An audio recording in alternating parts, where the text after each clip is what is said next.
আসসালামু আলাইকুম ওরহমতুল্লাহি ওবারাকাতু।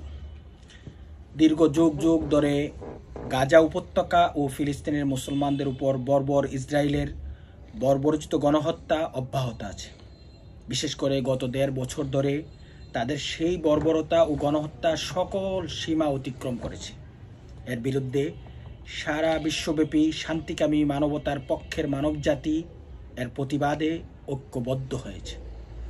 এর ওই ধারাবাহিকতায় বাংলাদেশের প্যালেস্টাইন সলিডারিটি মুভমেন্টের পক্ষ থেকে আগামী ১২ এপ্রিল শনিবার বিকাল ৩টায় শাহবাগ থেকে সরওয়ার্দী উদ্যানমুখী মার্চ ফর গাজা নামে এক বিক্ষোভ মিছিলের আয়োজন করা হয়েছে। উক্ত বিক্ষোভ মিছিলে দেশের শান্তিকামী মানবতার পক্ষের সকল তৌহিদি জনতার উপস্থিতি একান্ত প্রয়োজন। একজন শান্তিকামী মানুষ হিসাবে আগামী ১২ এপ্রিল শনিবার বিকাল ৩টায় শাহবাগে মার্চ ফর গাজায় আমি নিজে উপস্থিত থাকব।